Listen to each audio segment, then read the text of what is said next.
She counted the coats.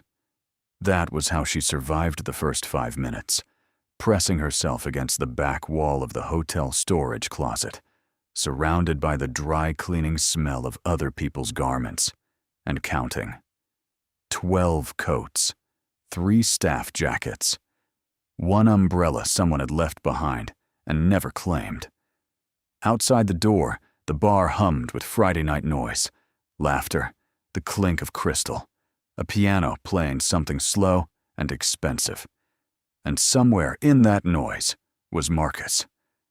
She had seen him from across the room, had turned with a tray of drinks balanced on one hand, and there he was, standing at the entrance in that charcoal suit she used to iron for him, scanning the room with those careful, systematic eyes. The kind of eyes that never looked at anything without measuring it. She had known those eyes for 4 years. I had learned every variation of them, the version that was pleased with her, the version that was deciding what she deserved for a mistake she hadn't yet known she'd made, the version that went very still and very flat right before he reached for her. He wasn't here by accident. Marcus Webb never did anything by accident. Nadia had set the tray on the nearest surface and walked, not ran, because running would have made her visible, would have made her into something worth chasing.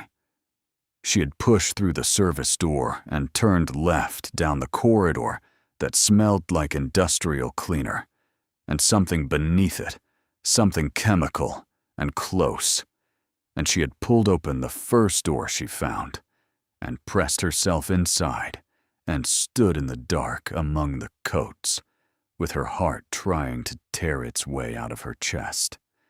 8 months. So she had been careful for 8 months. New city. New lease under a name that was technically still hers, but that she hadn't used since college. Reyes instead of Webb, because she had never legally changed it, had only ever stopped using it, which turned out to be the only smart thing she had done in 4 years. New job, new number, new daycare for Lily, that she had chosen because it was in a neighborhood Marcus would have no reason to look. She had cut her hair and colored it, and done everything right. Everything the books and the hotlines and the quiet, exhausted voice inside her said she should do. And he had still found her. If you're already caught up in this story, hit that like button and subscribe. It takes 2 seconds, and it means the world to me. Drop a comment and tell me where in the world you're watching from. Come on now, let's get back to them. She pulled her phone out with fingers that wouldn't quite cooperate. Becca's name was at the top of her recent messages, and she pressed the first contact that appeared without looking at the number, and she typed as fast as her shaking hands would allow. He's here. I can't breathe. Someone please help me. I don't know what to do. She hit send. Then she looked at the number. 917 was Becca's area code. This started with 212. A Manhattan exchange she didn't recognize, attached to a contact she couldn't place. She must have missaved something at some point. Must have accidentally imported a number she never meant to keep. The message was already delivered. The double check marks appeared immediately, which meant whoever this was had their phone nearby, had seen it arrive. Nadia's chest tightened with a different kind of panic. She needed to send another message, needed to say wrong number. I'm sorry. Please ignore that. But her thumbs hovered over the screen and stopped because the reply came in 38 seconds. Where are you? 3 words. No question mark. No punctuation at all. No who is this, or you've got the wrong number, or I'm calling 911 right now.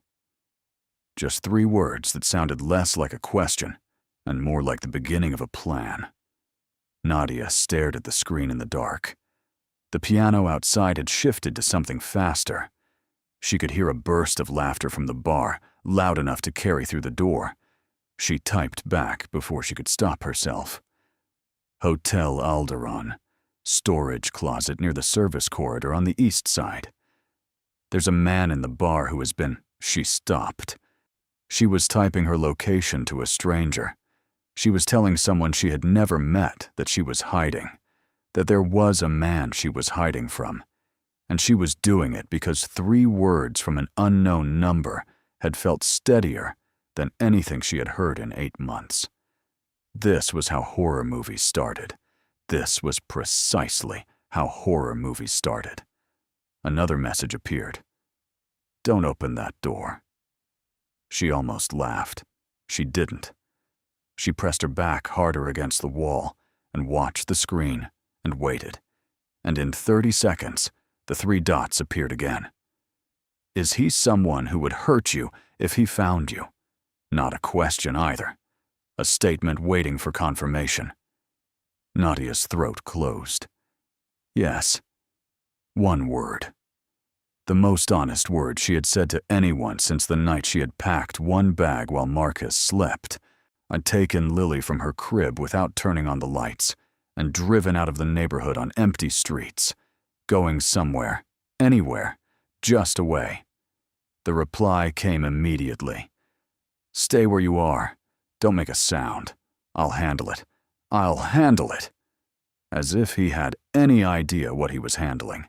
As if he were not a stranger on a Friday night who had received a panic message from a number he didn't recognize. Nadia should have typed back, "Don't. Please. This isn't your problem. I'm fine. I just need to call my friend." She should have ended the conversation there. She didn't type anything. She held the phone against her chest in the dark and counted the coats again and listened to her own breathing. And she waited. 14 floors above the bar. In a suite the hotel held open year-round for a per annum fee that most people would not believe was real money. Dante Caruso read the message exchange twice and then set his phone face down on the desk. He had a meeting in 4 minutes. 3 of his lieutenants were waiting in the adjacent room with financial reports and a situation in the eastern docks that required a decision tonight. His lawyer had called twice. His accountant had sent documents flagged urgent. The evening was already structured, already decided, and he was not a man who allowed disruptions to the structures he built with precision. He picked up the phone again and read the messages a 3rd time. "He's here. I can't breathe. Someone please help me." There was something in the way it was written, not the panic itself, which he had seen performed by people who wanted something from him, but the punctuation, the period at the end of each sentence, the specificity of "I can't breathe," stated as a report rather than a performance, and the location, given before she had any reason to trust that he might use it. That was not the message of someone manufacturing a crisis. That was the message of someone whose mind was still working, even while her hands shook. He walked into the adjacent room. His lieutenants looked up from the table. Caruso was not a man you looked away from when he entered a room, not because he demanded attention through volume or visible threat, but because something about his stillness made the air in a room change. Made people instinctively recalibrate their awareness toward him, the way a compass recalibrates toward north, to deal with the reports tonight. "The dock situation can wait until morning," he said it without stopping.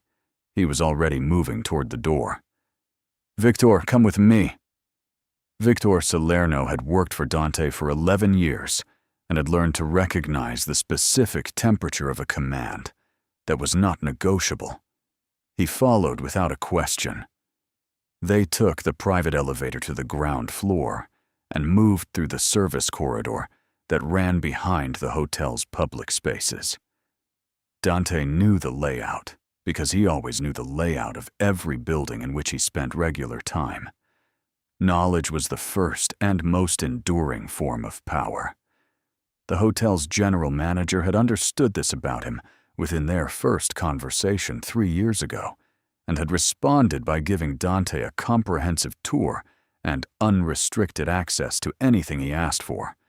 The East Service corridor had 2 entrances and 4 storage rooms. He stopped at the second door and knocked twice, deliberately quiet. The silence on the other side lasted a beat too long. "Who is it?" Her voice was barely above a whisper, and even at that volume, he could hear the effort it took to keep it steady. "Someone who replied to your message." Another silence. Shorter this time. The door opened. Nadia had not known what to expect. She had built some version of this person in the dark. A helpful stranger, perhaps. The kind of person who asked if you were okay without knowing how to actually help. She was not prepared for the man who stood in the corridor doorway. He was tall enough that he had to angle slightly to clear the frame, broad through the shoulders in a way that had nothing to do with effort and everything to do with structure, the kind of build that existed before a gym was ever involved. He wore a dark suit that was not the same category of dark suit Marcus wore to client dinners. Marcus wore suits to perform wealth. This man wore a suit the way the city wore its skyline, as a fact, unremarkable, incidental to the actual work of being what he was. She didn't know what that was, specifically, but she knew the difference between a man who wanted to look powerful and a man who simply was. He looked at her face, then her arms, then back to her face. She watched him look, and she didn't flinch from it, because she had learned that flinching was interpreted as invitation, and stillness was at least sometimes interpreted as capability. And she was trying, always trying, to communicate the latter. "Is he still here?" He said it quietly. "I don't know. I haven't looked." Dante turned to the man behind him, who had said nothing since they'd arrived. "East entrance. Check the bar, the lobby, the parking structure. Tell me what you find." The man moved without a word. Dante turned back to her. "We're going upstairs. I don't know you." "No." He held out his hand, not to take hers, she realized, but to gesture toward the elevator at the far end of the corridor. "But you texted me, which means part of you decided to trust something before you knew what you were trusting. The rest of you can decide on the way up." It was not a reassurance. It was not a promise. It was an observation, stated with the precision of someone who noticed things and did not waste the noticing by pretending it wasn't true. Nadia had been reassured by many people over the years. Most of them had been wrong. This man was not offering reassurance. He was offering a fact. She followed him. The elevator was private. It required a key that Dante produced without ceremony, and it opened onto a short corridor that led to a suite door. And then they were inside, and the door closed, and the city spread itself across the floor-to-ceiling windows in a panorama of light and distance. And Nadia stood in the center of a room that was the size of her entire apartment, and tried to remember how to breathe like a person who was not standing at the edge of something. "Sit down," Dante said. He was moving toward a side table where a decanter of water stood with glasses. He poured without asking and brought the glass to her, and she noticed he did not set it in her hand, did not close the distance or create an obligation, but placed it on the table beside her and sat in the chair across and waited. She drank. Her hands were steadier now. The specific, focused panic of the closet had burned itself out, replaced by a different kind of alertness, the kind that came with space and distance, when immediate danger had receded enough that your mind started asking harder questions. "Your friend," Dante said. "The man in the bar. How did he find you?" I don't know yet. She wrapped her hands around the glass. I changed everything. My name on the lease, my number, my city. I've been here 8 months. He had a picture of me from behind taken 2 weeks ago. There was a missed call from a number I didn't recognize right after. And then nothing. But if he had that picture, then he had someone watching the hotel, and that means... She stopped. She was talking too much. She did that when she was scared, filled the silence because silence with Marcus had always meant she was about to find out what she had done wrong. What does he want? The question landed exactly as it was, without decoration. Nadia looked at the man across from her. She still didn't know his name. She didn't know anything about him, except that he had answered a stranger's panic message at 11 on a Friday night, arrived within minutes, secured the exits, and spoken to her without a single word designed to make her feel better at the expense of making her feel informed. Me, she said it flat, the way she had learned to say things that were true and terrible. He wants me back, and he wants Lily. Who is Lily? My daughter. She's 4. She's with my neighbor tonight. The door to the suite opened. The man who had gone to check the bar entered and spoke quietly. Dante listened without looking away from Nadia, which was a skill she had not seen in a man before. The ability to receive information through one channel while staying fully present in another. He's gone. Dante said it after the man finished. Left through the front entrance approximately 8 minutes ago. Drove a rental car with a New York plate. My man has the number.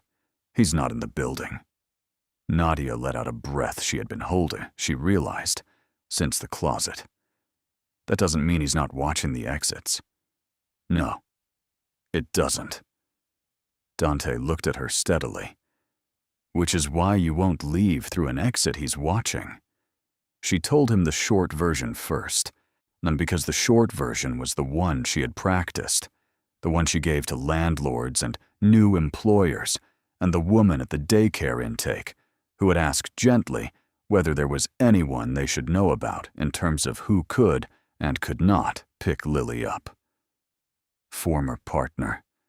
Things got bad. We left. He doesn't know where we are, except tonight he did.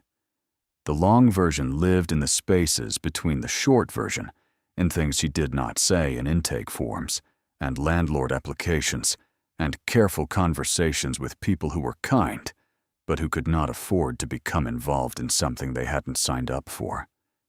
The long version started 4 years ago, from when Nadia had been 22 and fresh out of her first year of teaching, and so tired of being careful with her money, and quiet about her opinions, and small in the spaces she occupied, that Marcus Webb had seemed like permission to be something larger. He had been 30 then, an architect with a portfolio that stopped conversations, a way of looking at her that made her feel seen, genuinely seen, not cataloged and assessed, but recognized, as though he could identify something in her that she hadn't yet understood about herself. She had understood, within 6 months, that what he saw in her was not potential, but utility. She was someone who could be shaped, someone who was just uncertain enough about her own value that a man who told her what she was worth could fill a space she hadn't known was empty until he occupied it. The shaping had been so gradual that she could not point to a moment when it began. She only knew, looking back, that there had been a morning. Lily was 3 months old, sleeping in the next room, when Nadia had burned the toast. Marcus had come into the kitchen and looked at the toast and looked at her, and something in the quality of that look had made her flinch before he touched her. And then he had touched her, open-handed across the side of her face, and gone to work. She had stood in the kitchen with her hand against her cheek and understood that something had been going on for a long time already, that the flinch had been the result of experience she had been refusing to name. She had not left then. She understood this about herself with a clarity that was not comfortable. She had not left when she should have. I had not left for another year. Had spent that year explaining and reasoning and hoping and surviving in the particular way that women survive when leaving feels more dangerous than staying.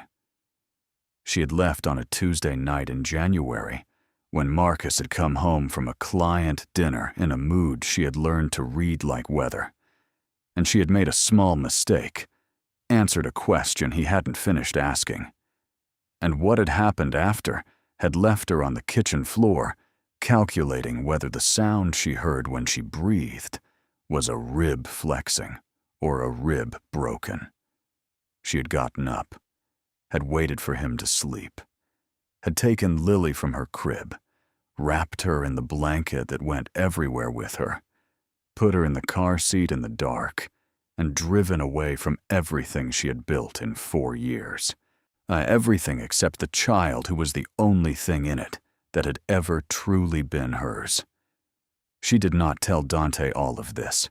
She gave him the architecture of it, the years, the escalation, the leaving, the 8 months of careful invisibility now compromised by a single Friday evening.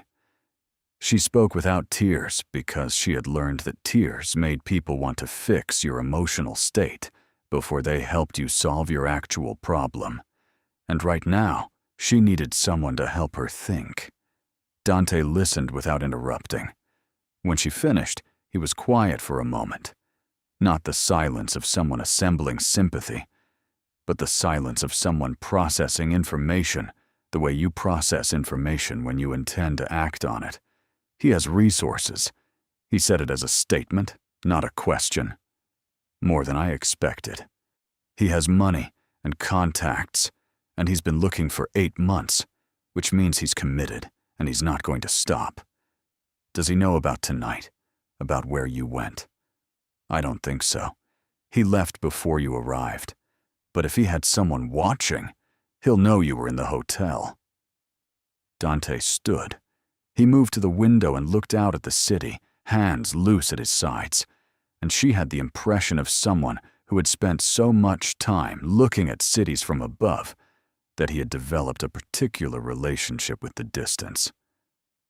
You can't go back to your apartment tonight. I have to. Lily is there. We'll get Lily first. He turned. Tell me your address. She was going to say, I'm not going to tell a stranger where my daughter is, which was the correct instinct and the right thing to think. And she was also sitting in a suite with a man who had arrived within minutes of her message, secured the exits without being asked, and spoken to her without a single word designed to diminish her. She told him the address. Victor went ahead in one car. Dante and Nadia followed in another, a dark vehicle that moved through the city with a kind of unhurried certainty that suggested the driver had driven through worse and knew how to make progress without drawing attention. Nadia sat in the back and watched the streets pass and tried to think about what came next, which was something she had not permitted herself to do for 8 months, because what came next had always seemed too dependent on surviving the immediate present. Her neighbor Rosa was 63 years old, with a granddaughter Lily's age, and had never asked a single question about Nadia's situation beyond "Are you safe?" to which Nadia had said yes, which had been close enough to true that she had allowed herself to believe it. Rosa opened the door at 1 in the morning with the alertness of a woman who had been awake and worrying, and she looked at Nadia and then at Dante behind her and made a decision about him with the efficiency of someone who had been reading men for 6 decades. "She's been asking for you," Rosa said. "Wouldn't sleep." Nadia went inside. Lily was on Rosa's couch under a yellow blanket, not asleep, her eyes tracking to the door the moment it opened. She was 4 years old, and she had her mother's dark eyes and her mother's tendency to take in a room before she spoke, which in a 4-year-old manifested as a stillness that some people found unnerving and that Nadia found heartbreaking because she knew where it came from. Mama. The word came out with 4 months of relief packed into 2 syllables. I'm here, baby. Nadia gathered her up, blanket and all. I'm here. Lily pressed her face into Nadia's neck. Are we leaving? Nadia closed her eyes. Yes, sweetheart. We're going somewhere safe. She carried her to the door. Dante was waiting in the hallway. He looked at Lily, at the small form pressed against Nadia's shoulder, at the yellow blanket trailing, at the fact of a 4-year-old child awake at 1 a.m. because her mother was not where she was supposed to be, and something in his face shifted. Not dramatically, not in a way that was visible in any ordinary sense, but something moved behind his eyes, and it was not the polished distance he had maintained since the closet. Is this her? He said it quietly. This is Lily. He looked at the child for a moment. Lily, who was watching him with the particular seriousness of a 4-year-old assessing a new situation, turned her face slightly and looked at him from the half-shelter of her mother's shoulder. Hi, Lily said. Dante's expression did something very small that was not quite a smile, but was in the neighborhood of one. Hello? Rosa appeared at the door with Lily's bag, stuffed with the specific infrastructure of a child's security. The second blanket, the small stuffed rabbit that went everywhere, the change of clothes Nadia always kept at someone else's house, because she had been ready to run at any moment for 8 months, and being ready to run meant always having what you needed somewhere outside your own walls. Thank you, Nadia said to Rosa. Rosa looked at Dante again, the same 63 years of assessment, and then she looked at Nadia. You'll call me, she said. Not a request. I'll call you.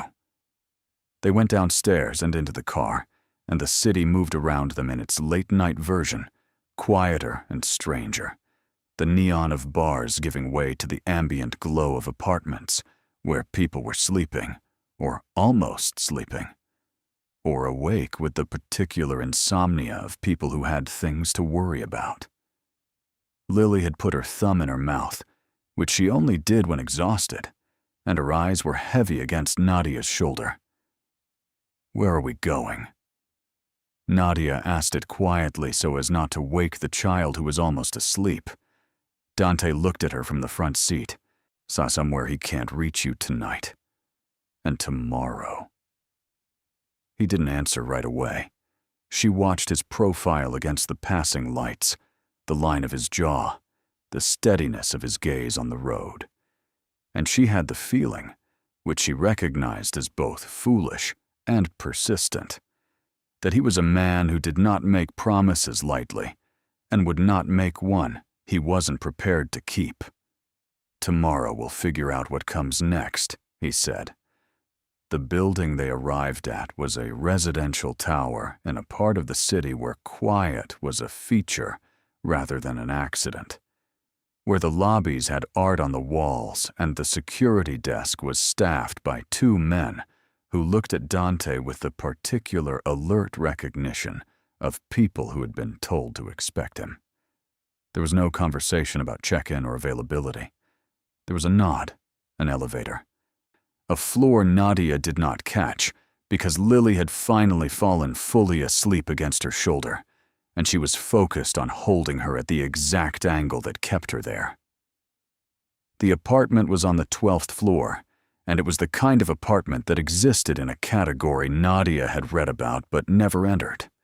High ceilings, long windows, furniture that had been chosen by someone who understood that the purpose of a room was not to demonstrate wealth, but to make the person inside it feel like they could think. There was a bedroom at the far end, and a second, smaller room with a daybed made up with clean linens that Dante opened the door to without ceremony.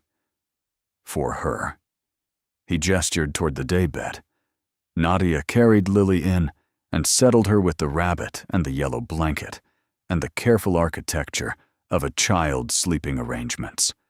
She tucked the blanket around her daughter's shoulders and stood in the doorway for a moment, watching her breathe.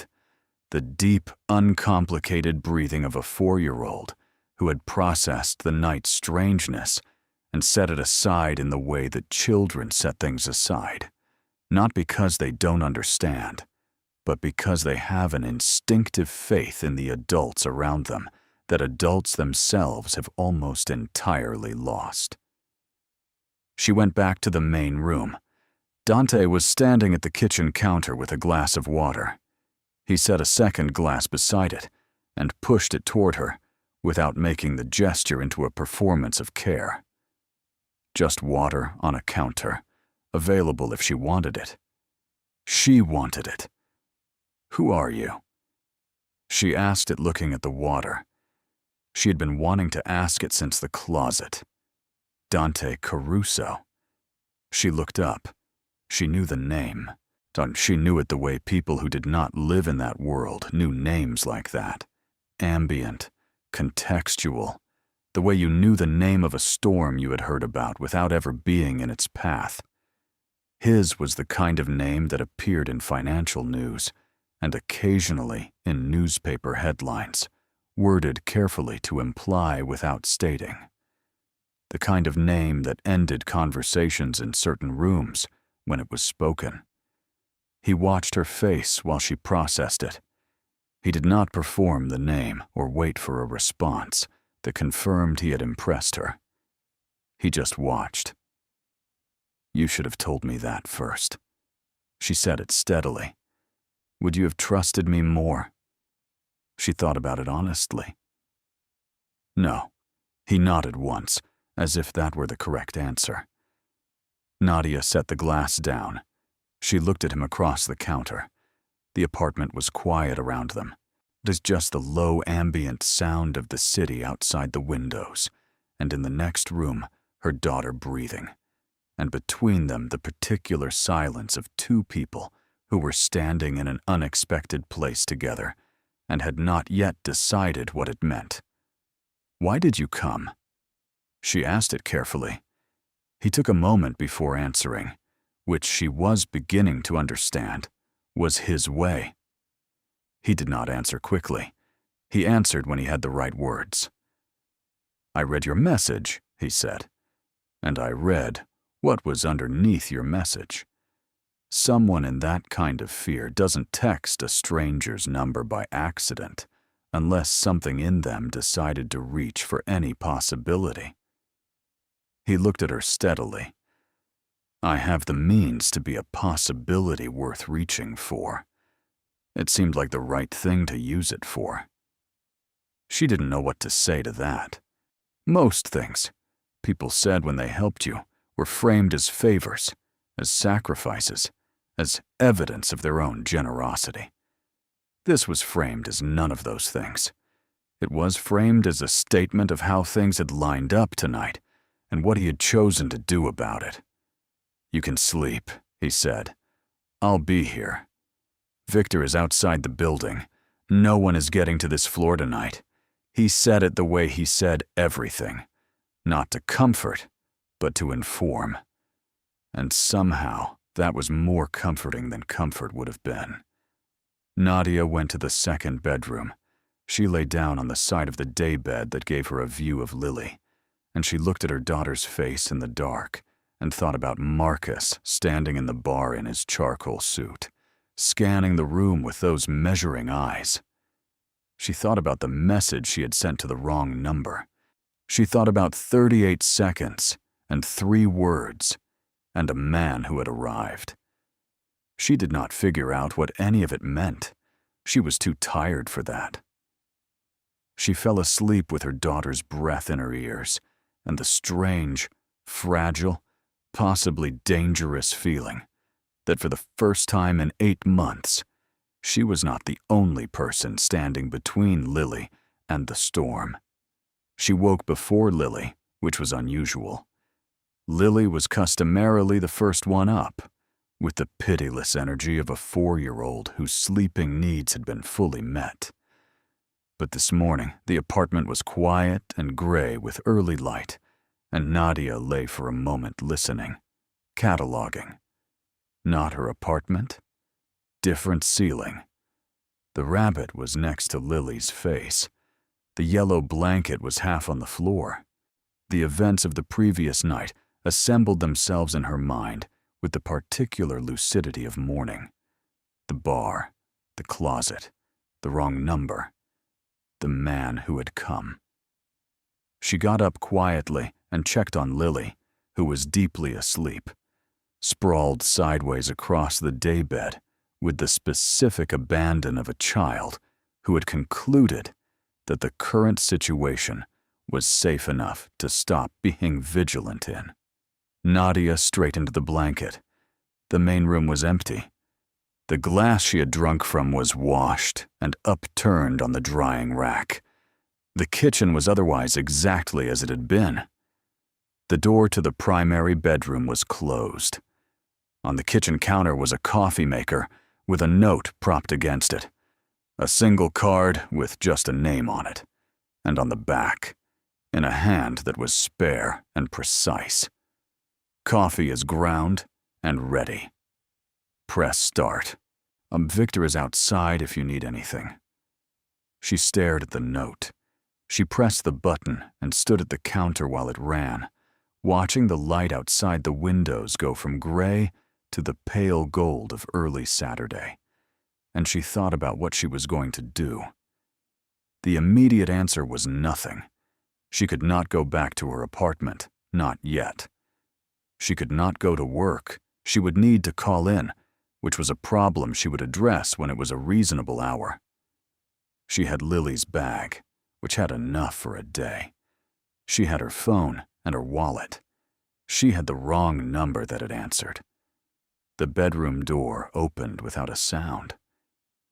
Dante Caruso came into the kitchen in different clothes than last night. Still dark, still precise, but with the ease of someone who had slept briefly and well and did not require much accommodation from morning. For he looked at her, looked at the coffee, looked back at her.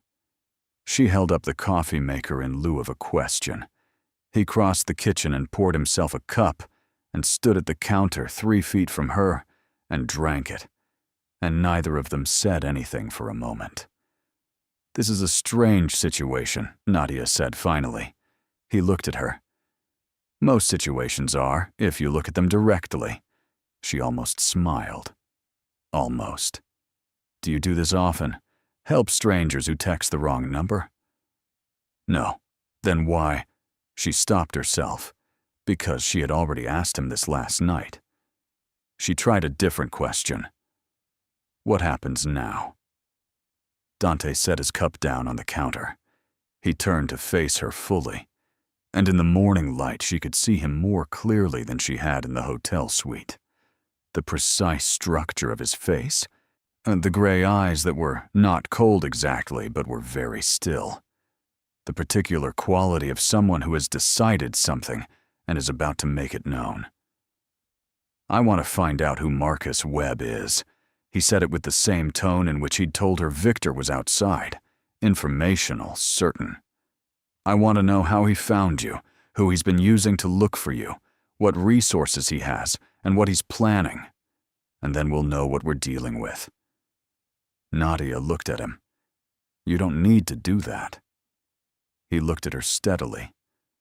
"I know I don't need to." She understood, standing there in a stranger's kitchen at 7 on a Saturday morning, that she was at a decision point. She could thank him for last night, take Lily and go somewhere else, begin the exhausting process of identifying a new city, a new name, a new daycare that was in a neighborhood Marcus would have no reason to look. She could keep running, which was what she had been doing, and which was sustainable only up to the point where it wasn't. Or she could accept what was being offered by a man she didn't know, who operated in a world she had only ever encountered from a distance, who had answered a wrong number and arrived with the certainty of someone who had already decided what this situation called for. She thought about Marcus in the bar. She thought about his eyes. She thought about Lily, asleep in the next room. Okay. The word came out steadier than she felt. Tell me what you need from me. Dante nodded once. He was already thinking 3 steps ahead. She could see it in the quality of his stillness, the way his attention had shifted inward to something she couldn't follow.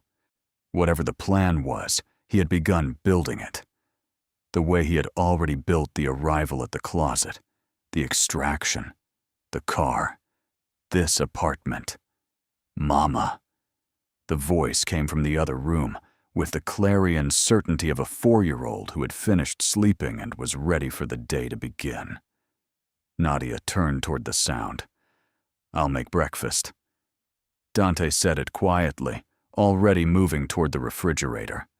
The gesture was so ordinary, so entirely at odds with everything else about him, that she stopped in the doorway and looked back. He was opening the refrigerator with the focused practicality of someone executing a task, and for a moment, she saw something else. Not the man who had moved through hotel corridors with Victor at his back, and rooms that recalibrated themselves when he entered. Just a man in a kitchen in the early morning, deciding what to make for breakfast for a woman and a child he had taken in from a night that had gone wrong. She went to get Lily. The breakfast was simple: eggs, toast, fruit from the refrigerator, and Lily ate it with the focused enthusiasm of a child who had no complicated feelings about the night before and was willing to accept that breakfast in a new apartment with an unfamiliar man who made eggs without being asked was simply what Saturday morning looked like this week. She asked Dante if he had any animals. He said no. She told him he should get a dog. He said he would consider it. She seemed to find this an acceptable response and moved on to a detailed account of a dog she had met once in a park that had been, in her estimation, the best dog she had ever encountered. Nadia watched them across the table. The man who was, she was not naive about this, one of the most powerful and, in some definitions, dangerous people in this city, holding a conversation with a 4-year-old about the relative merits of large dogs versus small dogs with the seriousness the topic deserved. After breakfast, while Lily played with the rabbit on the living room rug, Dante's phone appeared in his hand, and he moved to the far end of the room and spoke quietly for a few minutes to someone she couldn't hear. When he came back, he sat across from her, with his forearms on his knees and his eyes level with hers. Marcus Webb, he said. 34. Licensed architect.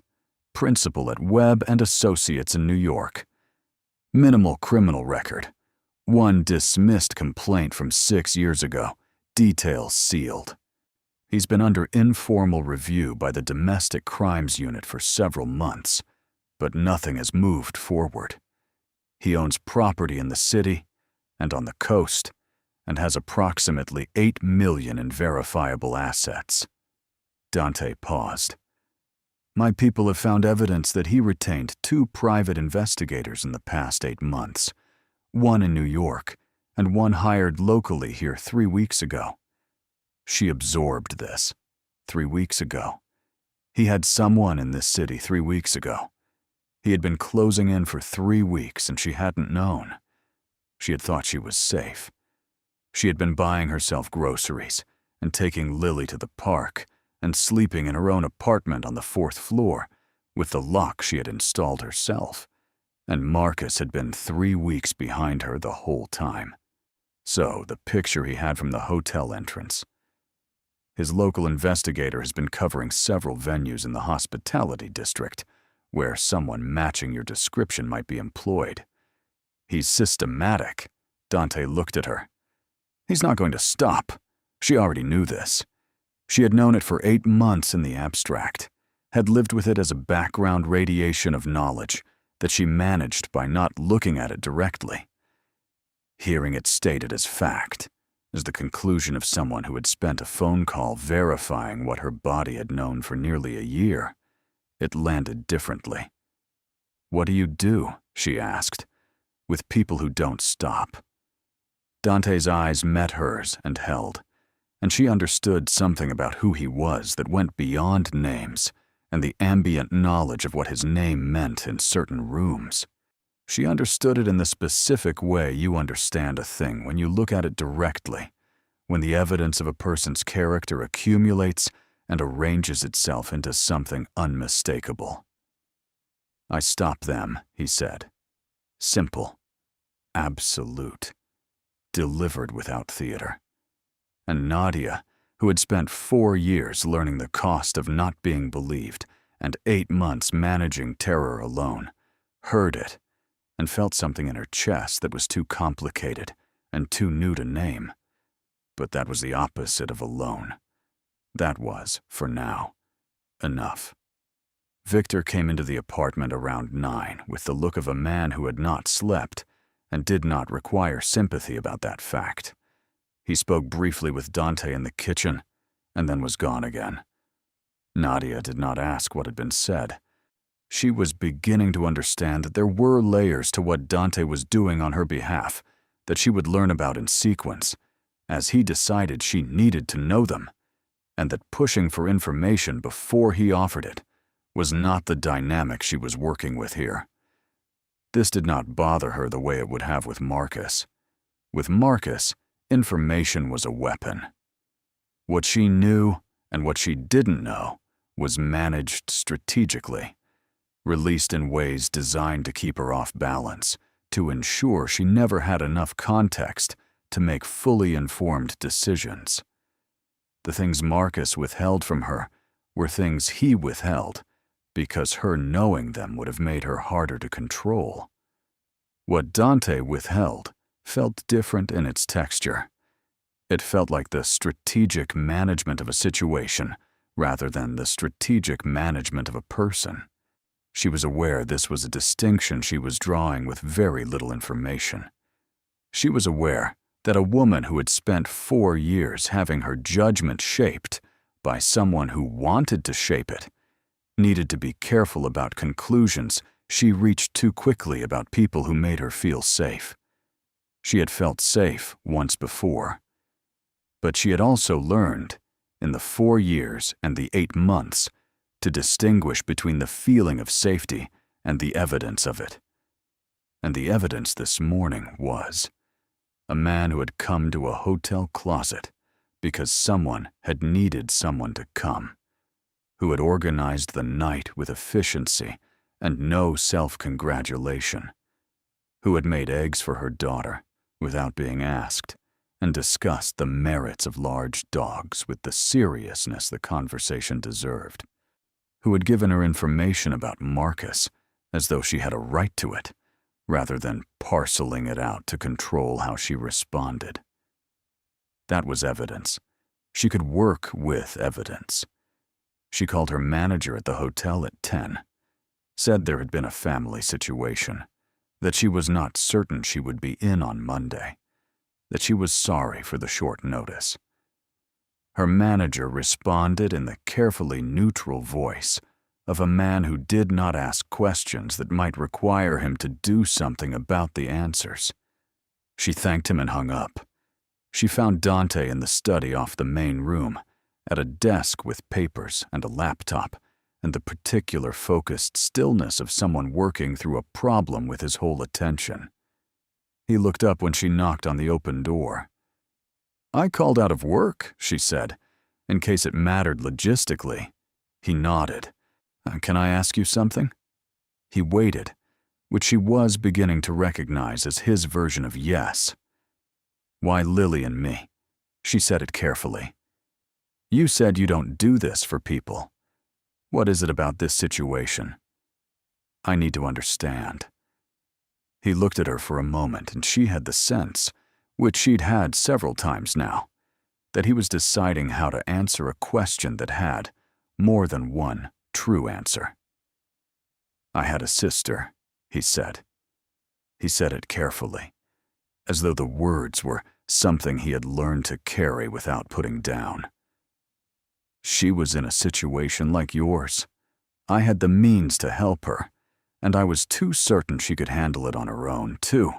He stopped, his jaw set in a particular way she recognized as the physical form of restraint. Too slow. Nadia understood what he was not saying. She died 2 years ago. He said it flat, like a fact he had made peace with carrying and hadn't made peace with carrying. The room was quiet for a moment. Through the open door, she could hear Lily talking to the rabbit in the abstract, conversational way of children playing alone. The sound was ordinary and small and entirely incongruous with where they were and what was being said. "I'm sorry." She said it, and meant it in the direct way you mean things you say to people who are not looking for your sympathy, but deserve it anyway. He nodded once. "So when you read my message, I read it," he said, and I thought about what I would have wanted someone to do if they had been able. That's all. It was not all, she suspected, but it was what he was willing to say, and it was more than most people offered. And she accepted it the way she had learned to accept things that were given genuinely and without performance. She went back to the living room, to Lily and the rabbit, and the mourning going on around them in the apartment of a man she had known for 9 hours, and who had, in those 9 hours, done more to keep her and her daughter safe than anyone had managed in 8 months of distance and careful invisibility.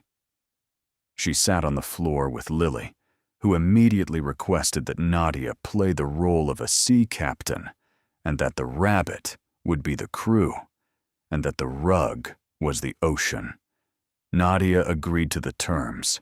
She moved through the game with the automatic part of herself that existed for Lily, the part that could be a sea captain on a rug ocean, while the rest of her mind worked steadily through the problem they were in. Marcus had found her.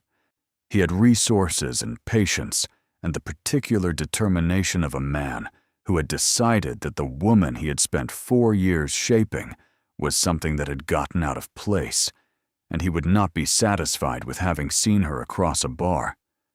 He had come all the way to a city where she had been hiding for 8 months, had hired someone 3 weeks ago, had been closing in. His need to recover what he believed he had lost was driving decisions that otherwise rational men didn't make. He would come back. She knew this the way she knew things she had learned in the 4 years, not through evidence alone, but through the deep animal knowledge of someone who had lived inside a specific danger long enough to understand exactly how it moved. Dante had said, "I stopped them." Nadia sat on the ocean rug with her daughter, and she let herself believe it. No, not because she was naive, not because she had lost the capacity for careful assessment, but because she had spent 8 months alone in the water, and someone had finally reached over the side, and she was going to hold on, just hold on, and find out what came next. Whatever that turned out to be, it was more than she'd had yesterday, and yesterday she had survived. That, for now, was reason enough. By Sunday afternoon, Nadia understood that she wasn't going back to her apartment. She had not been told this. Dante had not sat across from her and outlined a plan in the way that men who wanted control outlined plans, with the particular confidence of someone who had already decided the conclusion and was presenting the reasoning as a courtesy. He had said very little, in fact, since Saturday morning's conversation. He had worked at his desk, but he had brought Lily a book from somewhere in the apartment's bookshelves, a thick illustrated thing about ocean animals that Lily had received with the reverence of someone encountering a sacred text. And then he had returned to his work, and the apartment had organized itself around the quiet rhythm of a Saturday spent indoors. But by Sunday, she understood. She understood it the way you understood things that were true before anyone said them, in the specific texture of the silence when Victor appeared at the door and spoke with Dante in the hallway, and Dante came back with the particular set to his jaw that meant the situation outside these walls was evolving in ways she wasn't yet being told. She understood it in the way Dante had noted, without being asked, that the building's laundry facilities were on the 4th floor, and that Elena, his household manager, could arrange anything else Lily might need. You did not offer laundry information to someone who was leaving in the morning. She called Rosa, told her not to expect them back this week. Rosa said, "I know." And then, after a pause, "He seems different from the ones you run from." And Nadia had no answer for that, because she didn't know yet what he seemed like. She only knew what the evidence said, and the evidence was still assembling itself. If you're as deep into this story as I am right now, make sure you're subscribed and have notifications turned on. I upload new stories every week, and you don't want to miss what's coming. Your support is the reason I keep going. Now, back to them. On Monday morning, Dante told her they were moving to his estate. He said it over coffee, in the same tone he used for everything. Informational, final. Nadia set her cup down. "I haven't agreed to that." He looked at her. "You don't have to agree. You can stay here. This building has security and Victor can remain on the floor. But the estate has more. More space, more personnel, more distance between Lily and whatever Marcus is planning next." He paused. "It's your decision." She studied him. He meant it.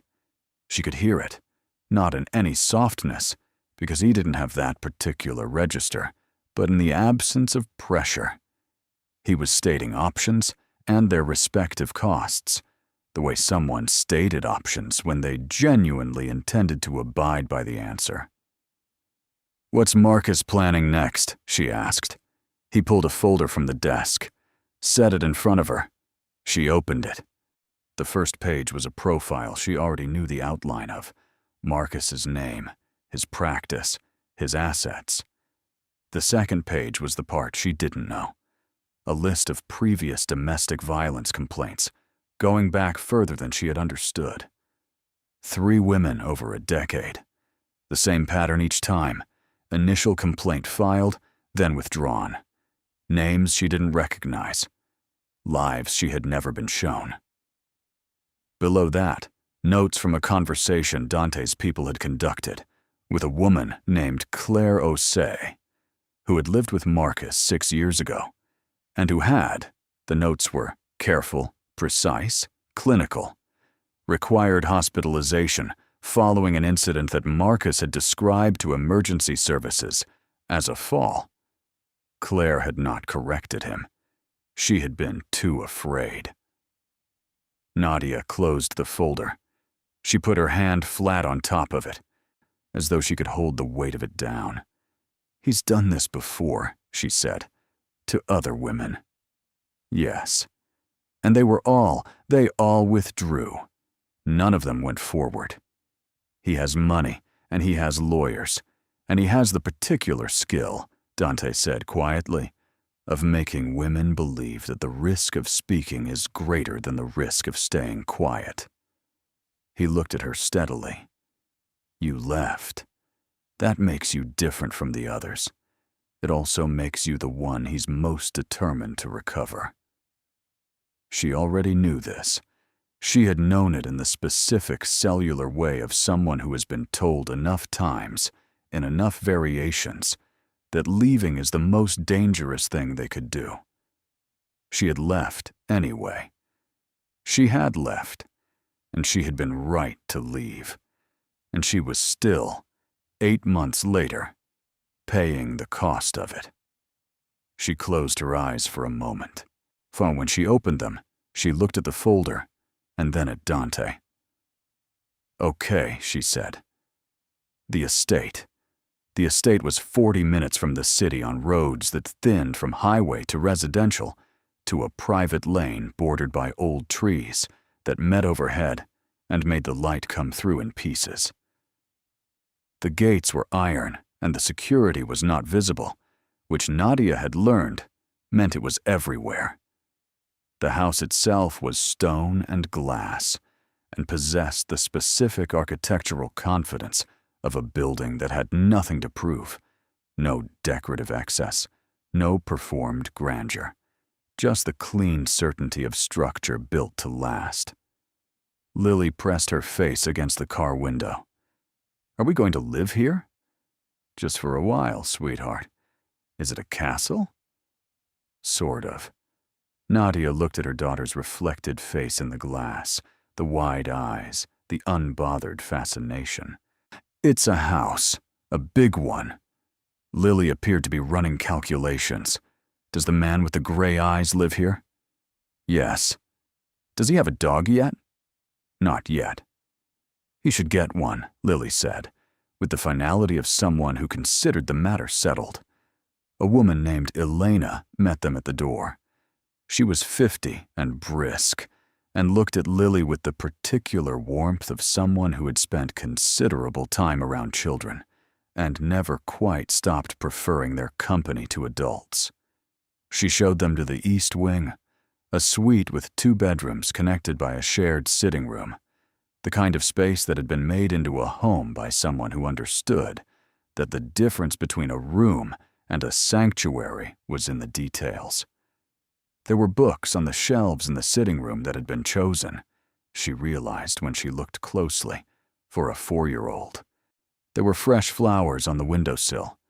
The second bedroom had a bed the right size for Lily, with linens that were soft in the particular way of things that had been chosen with care rather than efficiency. "You did all this since Sunday," Nadia said to Elena.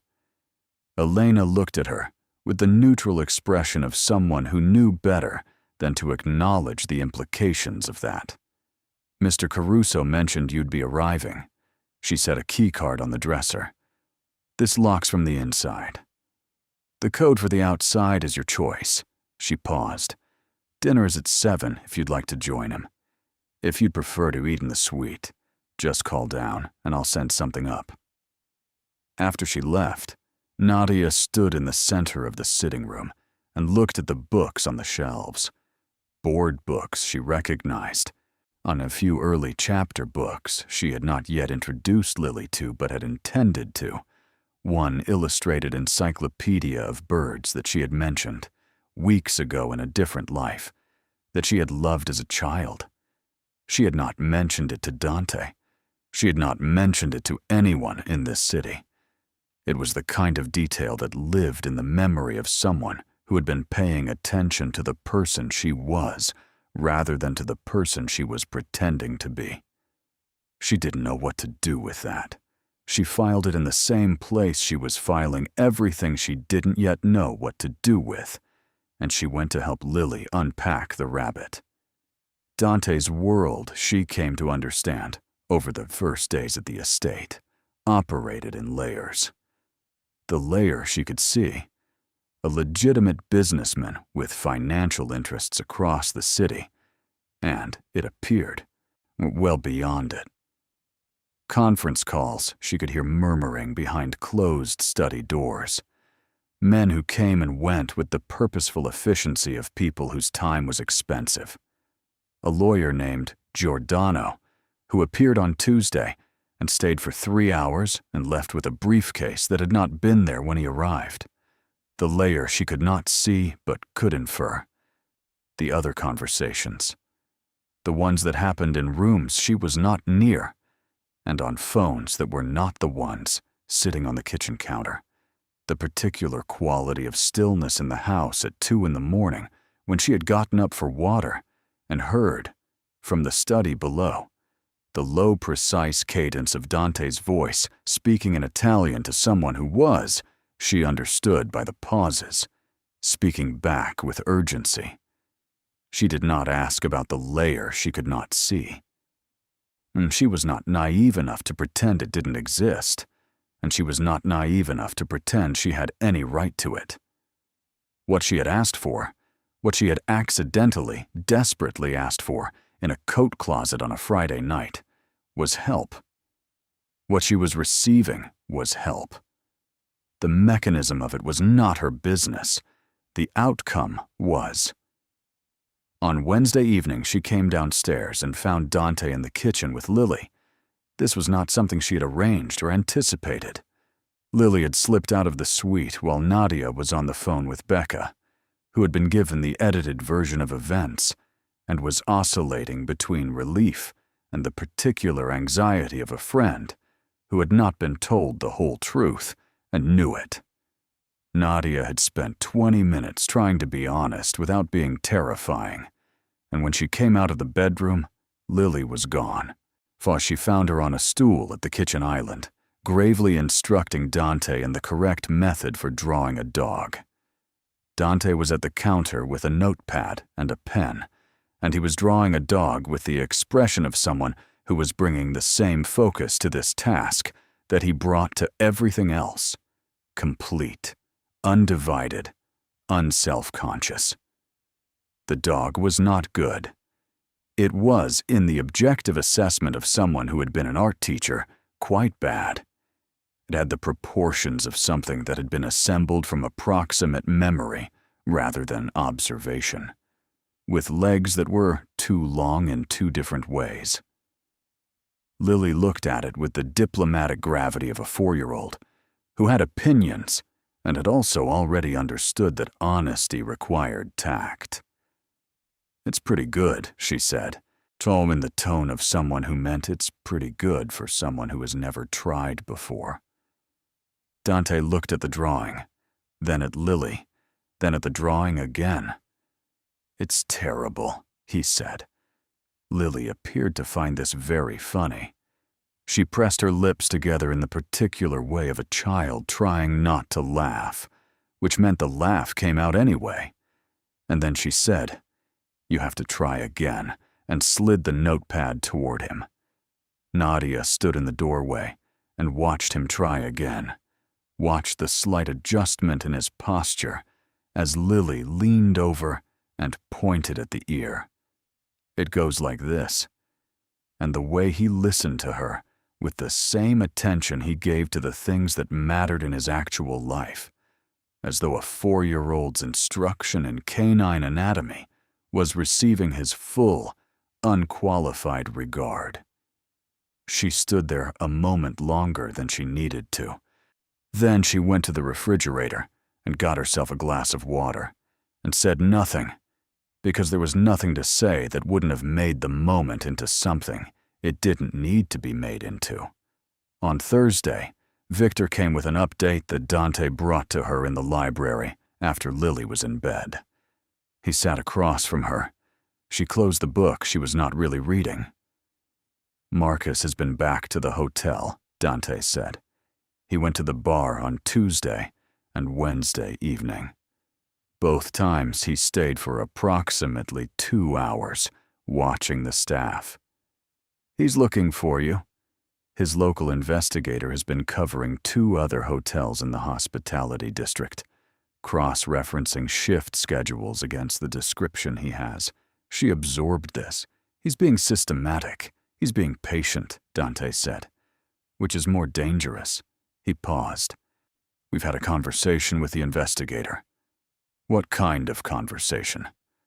"The kind that results in the investigator deciding this particular case is no longer worth his time." Dante held her gaze. "He's been released from Marcus's employ. Marcus won't know why yet. He'll think the man simply quit. But he'll hire someone else. They always hire someone else. How long does that buy us? A week, maybe 2. Enough time to build something more permanent. What does more permanent look like? He was quiet for a moment. There were several options, he said, legal and otherwise. The legal ones take time. The otherwise ones are faster, but depend on what you're willing to accept. She looked at him. She thought about Claire Osei in a hospital, not correcting the story about the fall. She thought about the list of women in the folder, each one withdrawing, each one disappearing back into silence. Tell me both, she said. The legal option was what Rebecca, his attorney, was already building. A protective order, documentation of the pattern of abuse, coordination with the domestic crimes unit, who had an open, informal review of Marcus. It was solid, Rebecca had said, and it was real, and it would work in a courtroom. The problem was that courtrooms moved at the speed of institutions, and Marcus moved at the speed of a man with money and lawyers and absolute conviction that he was entitled to what he had decided was his. The otherwise option Dante described in the careful, precise language of someone who had thought about the implications before speaking. Marcus Webb's professional life was built on reputation, on the image of a man whose judgment was impeccable, whose taste was above question, whose personal life was as ordered as his architecture. There were things in his financial records that were not illegal, but that were, in the hands of someone who understood how to use them, the kind of information that caused significant reputational damage. There were also, Dante said, people in Marcus's professional circle who owed Dante the kind of favors that resulted in conversations, careful, private, conclusive conversations about the costs of continuing certain behaviors. He won't be arrested, Nadia said when Dante finished. Not through those means. No. She thought about this. She thought about whether she wanted Marcus arrested or whether she wanted him to stop. The distinction, she realized, was not as clear as it should have been. She wanted both, and she was willing to accept either. Do both, she said. Whatever takes longer, do you start it now?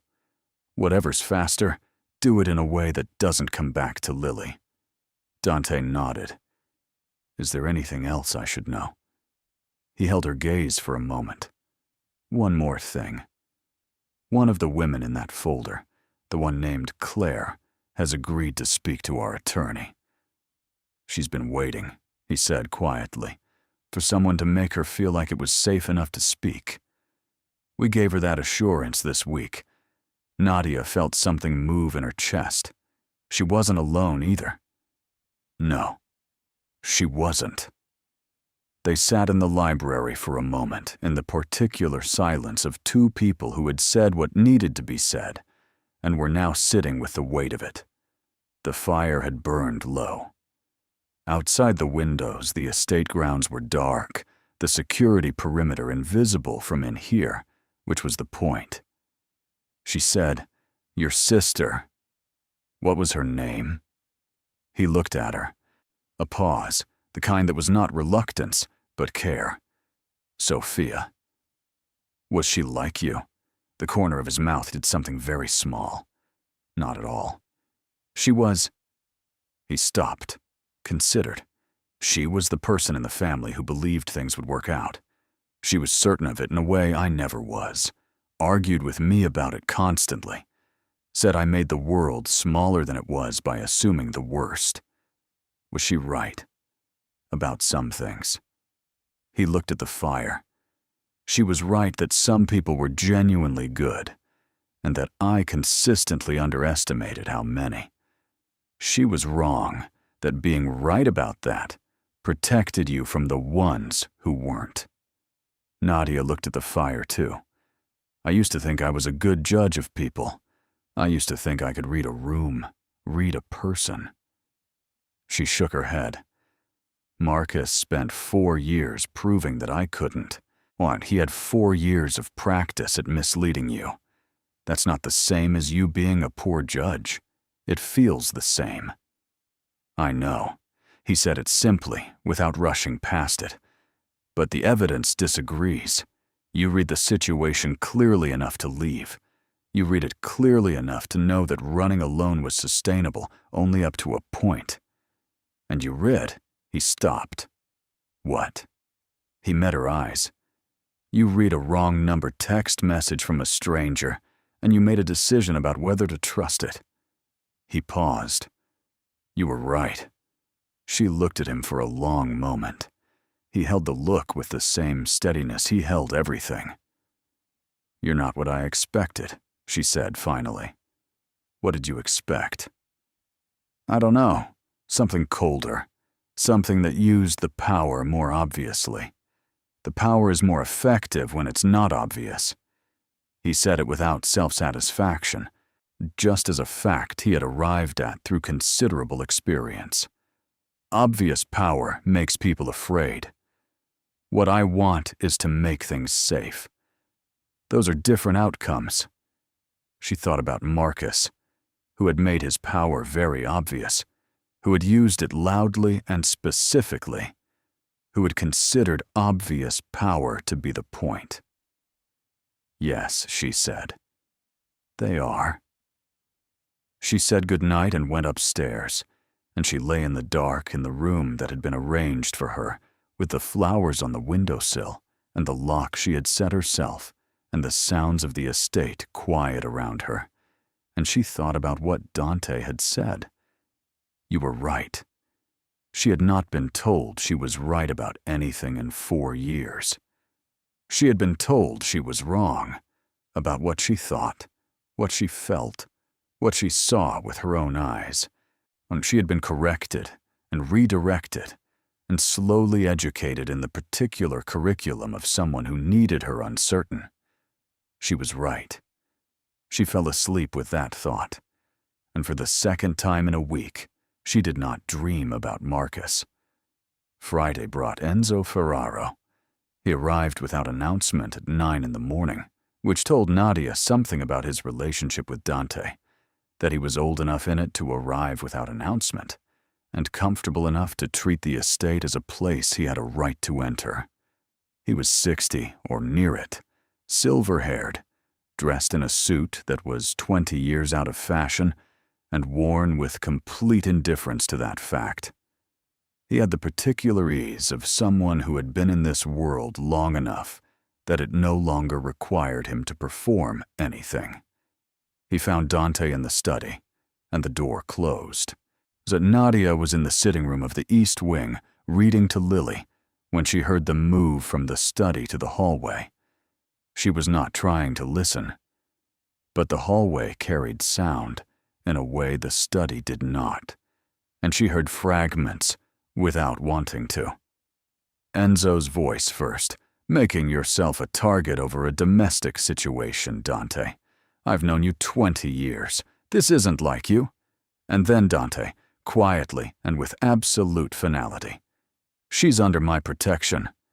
That's the end of the conversation, Enzo. A pause. Then Enzo. Protection. Or something else. Then nothing. Footsteps. A door. Nadia looked down at the book in her hands and realized she had stopped reading 3 sentences ago. Lily was looking at her. Mama, keep going. She found her place on the page and kept going. But that afternoon she was in the garden at the back of the estate. Lily running in arcs across the grass in the particular way of children for whom running itself was the destination. When Dante appeared beside her, he stood with his hands in his pockets, watching Lily negotiate the terrain of the lawn with the focused intensity of a 4-year-old on a mission whose details were known only to herself. Nadia said, without preamble, "The man who came this morning. He thinks you're making a mistake." Dante looked at Lily. Enzo thinks most things are mistakes until they're not. What does he think this is? He's not sure yet. He paused. He will be. She looked at the side of his face. She had been looking at the side of his face in unguarded moments for 5 days now. So adding observations to the catalog of things she was assembling about who this man was, the way he was fully still or fully in motion, never something in between, the way he listened to Lily with the same quality of attention he gave to everything else, the way he had said Sophia's name, careful with it, as though it were something he didn't want to break. "Did you tell Enzo why?" She asked it carefully. "About your sister." He did not look at her. "He knows." Nadia watched Lily run. Then she said, "She's not Sophia." He turned then, looked at her directly. "I know," he said. "I don't want to be someone's second chance at something they couldn't fix." She said it without apology, because it was true, and it needed to be said between them. Not because she thought he was deceiving her. She had been deceived by someone who was very good at it, and she had learned the difference between a man who wanted to manage her and a man who wanted to help her. But because she needed him to understand what she was asking for. "I'm not doing this because you remind me of her." He looked at her steadily. "I'm doing this because you sent a message at 11 o'clock on a Friday night that told me someone was in a situation I could do something about. And I have spent 2 years understanding that when you can do something about a situation and you don't, you carry that for the rest of your life." He paused. "You're not Sophia. You're not a second chance at anything. You're a woman who needed someone to answer, and I answered." She held his gaze. But the garden was quiet around them except for Lily narrating her run to an audience only she could see. "Then what am I to you?" she asked. A moment. The wind moved through the old trees at the edge of the property. "Someone I want to keep safe," he said.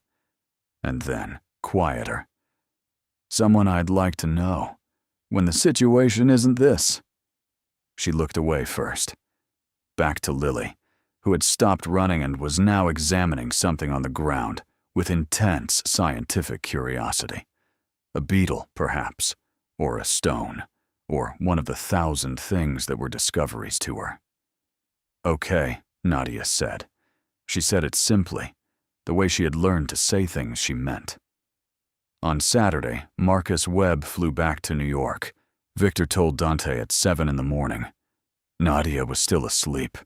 Dante took the call in the study with the door closed and the lights off, standing at the window with the dark ground spread below him, and he listened to what Victor said and then asked the questions that needed asking and ended the call and stood there for a while. Marcus had flown back not because he was giving up, but because he was regrouping. The local investigators' withdrawal had rattled him. He hadn't expected that. Had expected the trail to go cold in the ordinary way of trails going cold, rather than someone actively closing it. He was making calls now, Victor said, to people who dealt in information, who found things that weren't meant to be found, who operated in the particular space between the legitimate and the otherwise. He was looking for a different kind of help, and he had, in the past 48 hours, made 2 phone calls to a man named Damian Cross.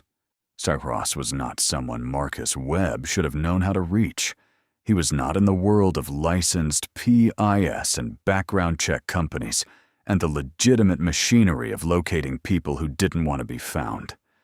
He was in a different world entirely. Older, quieter, more expensive, with the particular skill set of someone who found people specifically because those people had gone to considerable trouble not to be found. Cross had also, for the past 3 years, operated on the eastern side of a territorial agreement with Dante Caruso. Dante set his phone on the desk and looked at it. The situation had shifted.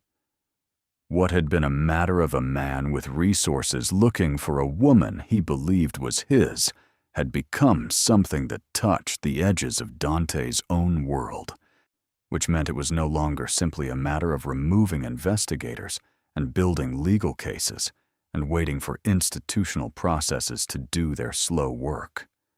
Marcus Webb had made an inquiry to someone who existed inside Dante's territory.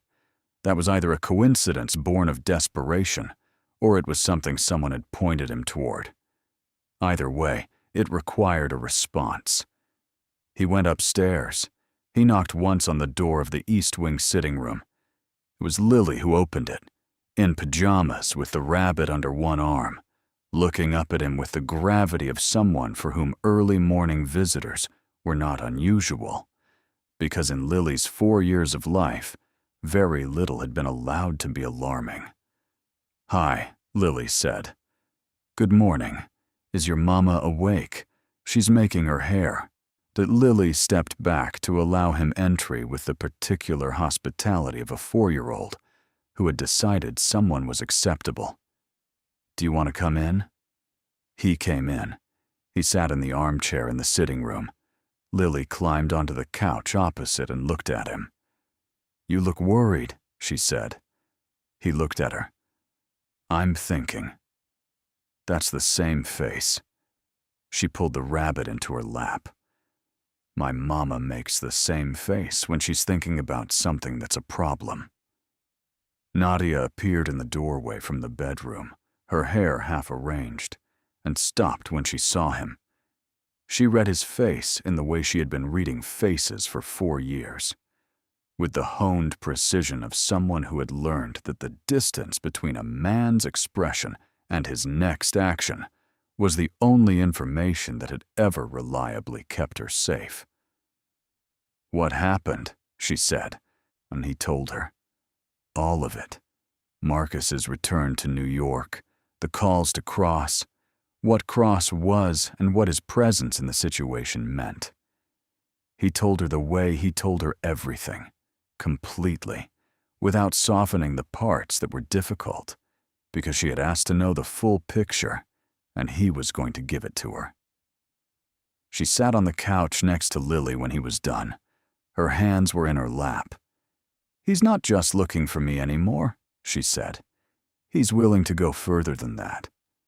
"He's willing to spend more," Dante said, "and go to places he wouldn't have gone 3 weeks ago.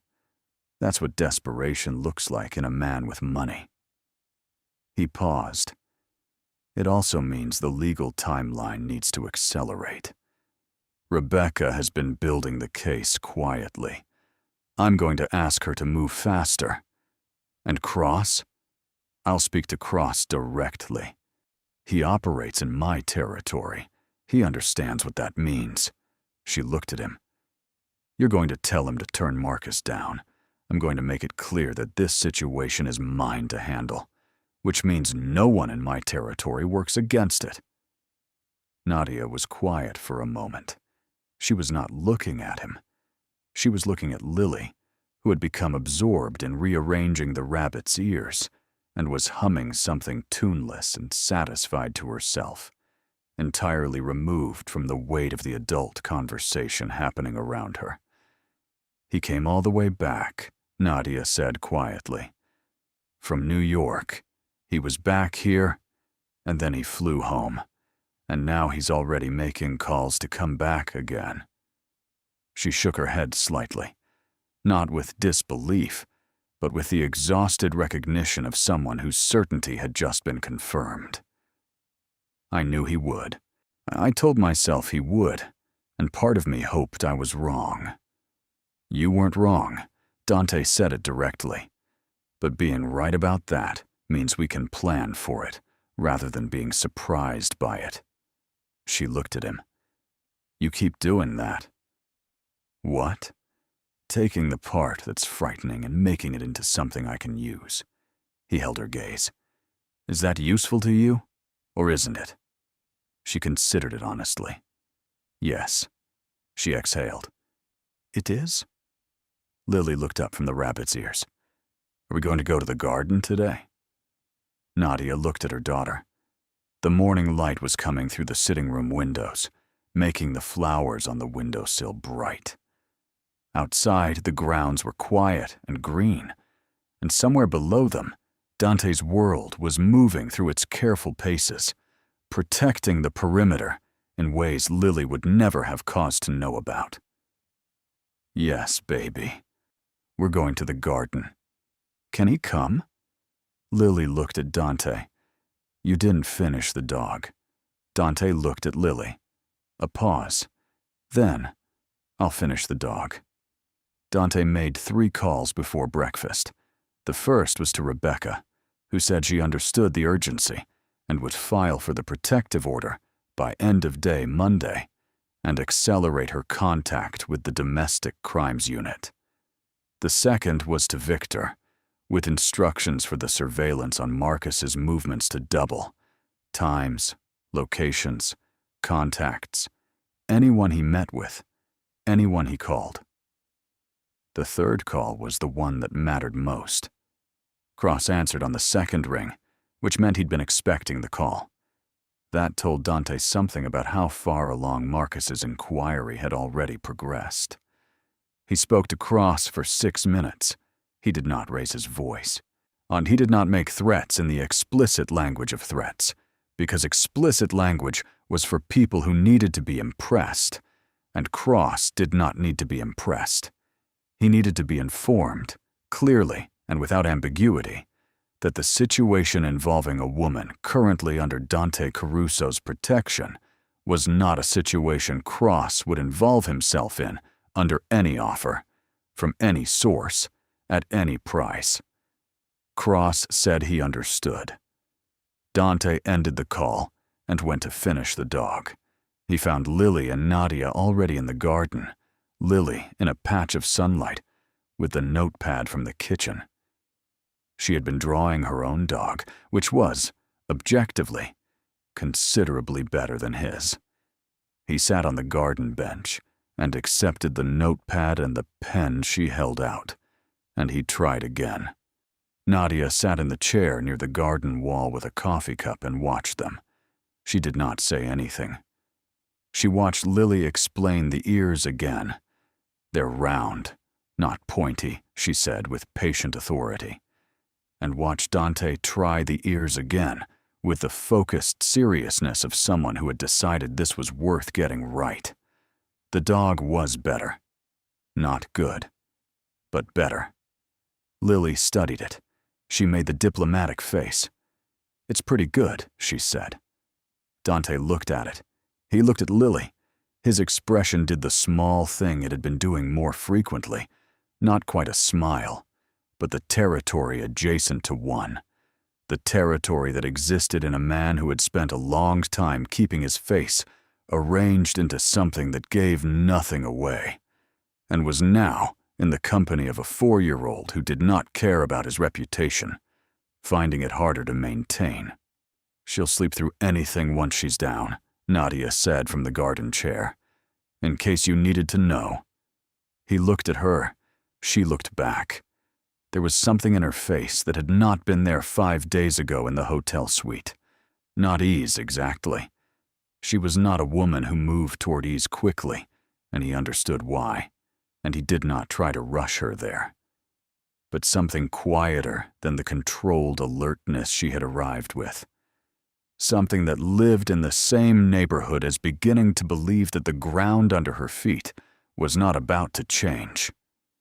He looked back at the notepad. "I'll try it again tomorrow," he said. Lily nodded firmly. "Practice," she said, with the authority of someone who had been told this many times and found it to be true.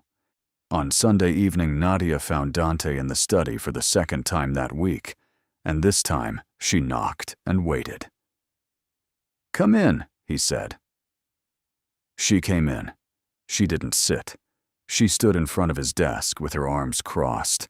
Not defensively, she recognized, but in the particular posture of someone gathering themselves before saying something they had been thinking about for several days.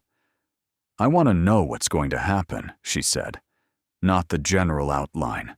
The actual plan. What you're going to do, and when and how, and what you need from me to do it.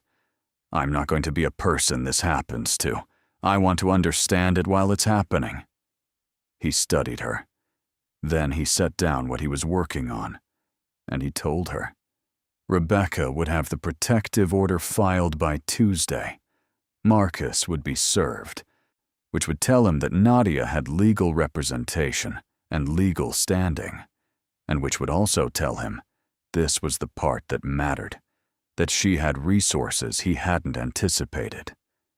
At the same time, Rebecca's contact at the domestic crimes unit would be given the new documentation, including Claire Osei's statement, and the informal review would become formal.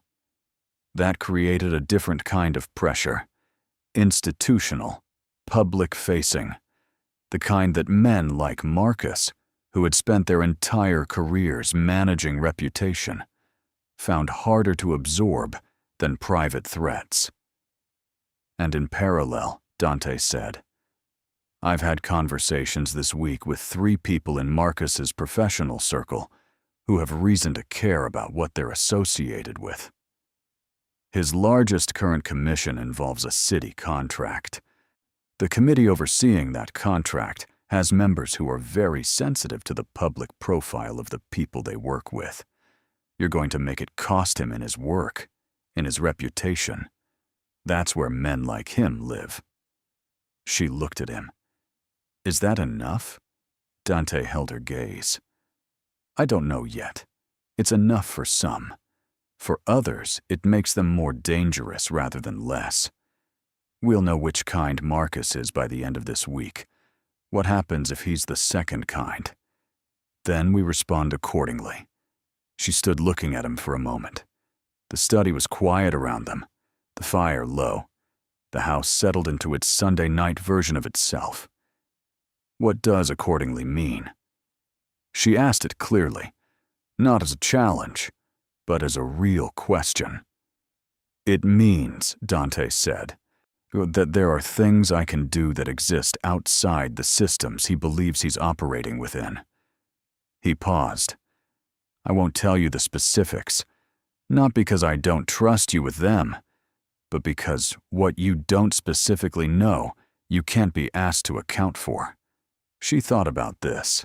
She thought about what it meant to trust someone to act on her behalf in ways she was choosing not to see clearly, and whether she was comfortable with that, and whether her comfort with it was something she should examine more carefully. She examined it. She thought about Marcus's hands on her. She thought about the floor of the kitchen on a Tuesday night in January. She thought about Lily in a car seat in the dark, while she drove away from everything with her ribs aching and $300 in her wallet and nowhere certain to go. Okay, she said. He nodded. She turned to leave. At the doorway, she stopped. She said without turning back, I don't need you to protect me from what you're willing to do for me. I just needed to know you were willing. She went back upstairs, and she did not look back, and she did not hear him respond, because some things didn't need a response. Some things were just said and received, and made true by the receiving of them. Tuesday came, and Marcus was served. Victor called Dante at 2 in the afternoon. It was done. The process server had found Marcus at his office, which was the deliberate choice, not at home, not in a private moment, but at his place of professional identity, in front of the administrative assistant who booked his meetings and the associate architect who worked 3 desks away. The protective order in its sealed envelope, I'm in the presence of witnesses. Dante relayed this to Nadia over dinner. She was quiet for a moment. Then she asked what his face looked like. Victor says confused, then controlled.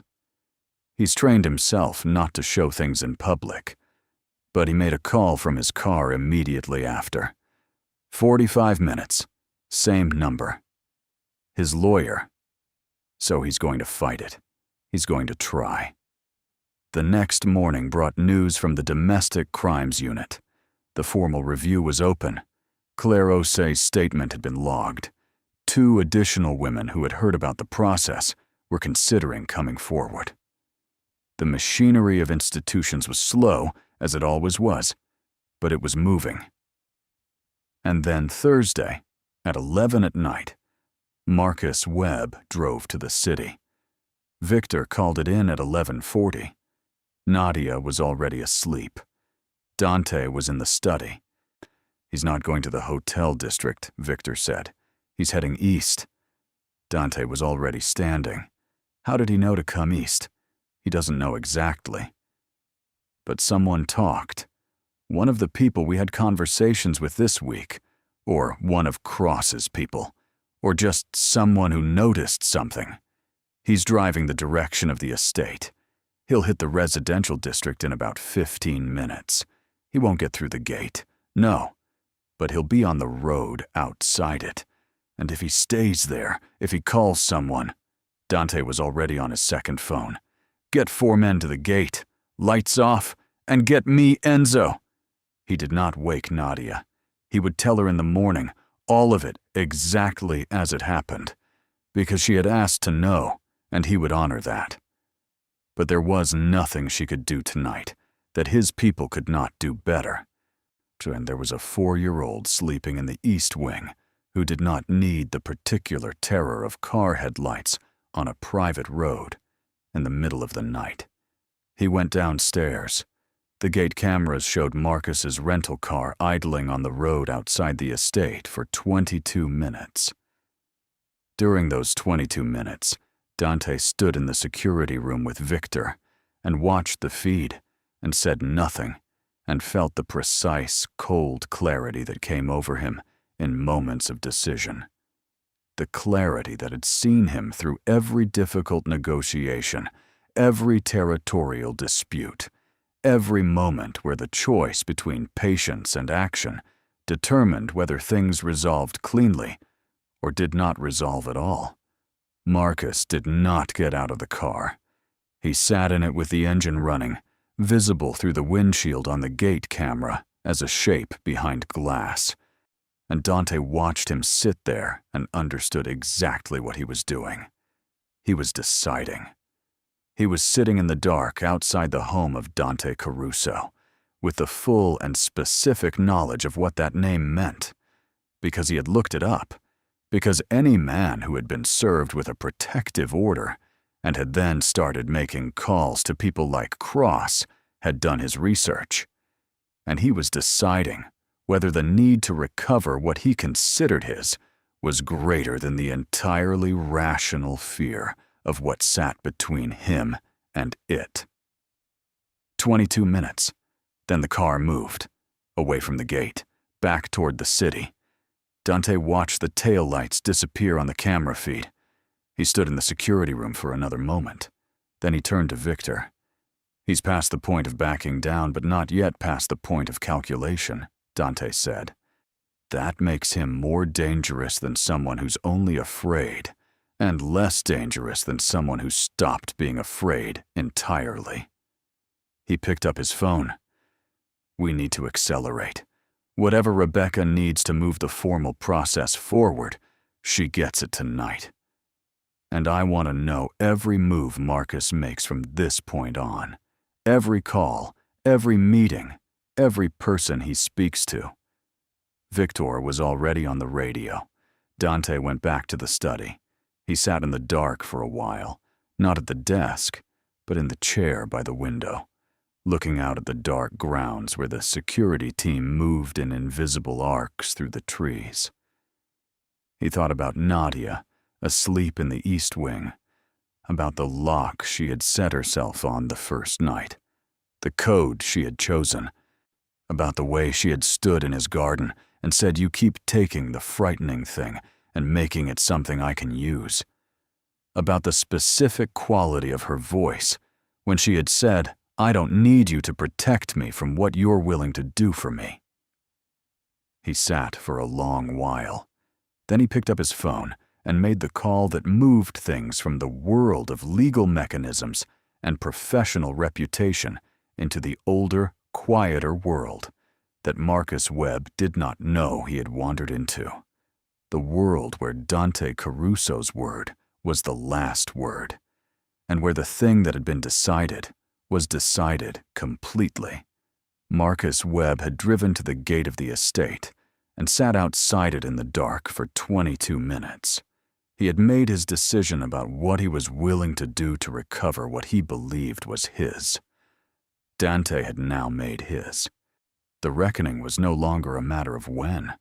It was a matter of hours. She knew something had happened before he told her. She knew it the way she had learned to know things over 4 years, in the specific texture of a morning that felt different from the one before it, in the particular quality of silence that follows a thing being resolved rather than merely postponed. She knew it in the way Elena moved through the kitchen, quieter than usual, with the focused efficiency of someone who had been told to be normal and was making the effort. She knew it in the way Victor wasn't outside the East Wing door when she opened it at 7, because Victor had not needed to be there last night. She brought Lily downstairs. She poured coffee. She sat at the kitchen island and waited. Dante came in at 7:30 and sat across from her and told her everything. He told her about Marcus at the gate on Thursday night. He told her about the 22 minutes and the decision he had made after the taillights disappeared. He told her about the calls that had been made in the hours after midnight and what those calls had set in motion and what the result of that motion was. Marcus Webb had been contacted Friday morning by 2 separate entities he had not expected to hear from. The first was a representative of the city committee overseeing his largest commission, who informed him that the contract was under review pending the resolution of personal conduct inquiries, an inquiry that referenced, specifically, the formal domestic violence review now open at the NYPD and the protective order currently on file. So the commission, the representative said carefully, had certain standards. The second contact was from Damian Cross, who told Marcus that he would not be taking his case, who told him, in the measured language of someone conveying a message rather than making a personal assessment, that the woman he was looking for was in a situation that Cross had been advised to consider closed, that the person who had advised him was not someone whose advice Cross disregarded. That was all. No explicit threat. No violence. No action that could be described to a lawyer or a judge or anyone with institutional authority. Just 2 phone calls on a Friday morning. One that dismantled the professional reputation Marcus had spent 15 years building. One that closed every door he had found in the world. Nadia had no idea existed when she pressed herself against the back wall of a coat closet 8 days ago. Nadia sat with her coffee, and she listened to all of it. When he finished, she was quiet for a long moment. Long enough that he could hear Lily in the next room, narrating something to the rabbit in a voice that moved between characters with the fluid authority of a 4-year-old who saw no reason why she could not voice all of them. Is it over? She said it carefully, like the question was something she was handling with both hands. The commission will pull the contract by end of week. His professional standing in this city is finished. Cross has made it known in the relevant circles that the situation is closed, which means no one in those circles will take his money. Dante held her gaze steadily. He can hire legitimate investigators. He can file counter motions against the protective order. He can spend money and time on legal processes that will cost him in ways he hasn't yet calculated. But the world in which he believed he could simply reach across state lines and take back what he'd decided was his, that world no longer exists for him. He looked at her. What happens now is institutional. Rebecca, the courts, the domestic crimes unit. It's slower. It's less certain. But he has no other moves left. She set her coffee cup down on the counter. She set it down very carefully, with the precise placement of someone who needed their hands to be doing something deliberate. She said, "I spent 8 months being afraid of what he could do if he found me."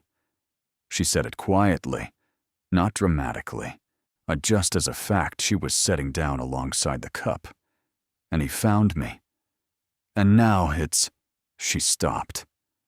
"And now it's over," Dante said. The words landed in the kitchen and stayed there.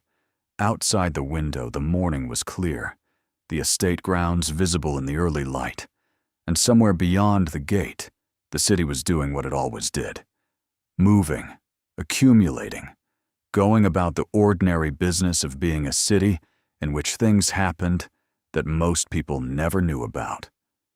Things that were decided in study rooms at midnight by men who understood that the world had 2 layers, and that the deeper layer, if you knew how to move through it, could be made to serve something other than its own appetite. Nadia looked at the window. She looked at the light. She said, "I don't know how to do this part." "What part?" "The part after." She looked back at him. "I know how to survive. I know how to run and plan and manage fear. I don't know how to just stop." She shook her head slightly. "I don't know who I am when I'm not in survival mode." Dante was quiet for a moment. Then, "You're the person who was there before survival mode started. You just haven't had the space to remember her." She looked at him. "Do you?" He held her gaze. "No." He said it without self-pity.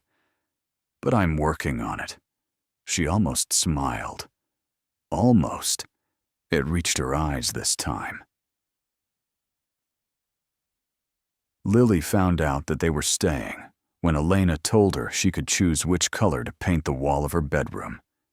Lily selected yellow, with the decisiveness of someone who had thought about this question many times before the question was asked, and the matter was settled before lunch. Nadia stood in the doorway of the yellow-to-be bedroom and watched Lily deliberate over the precise shade of yellow. Butter or sunflower, or the one that was, in Lily's assessment, the color of the good part of a mango.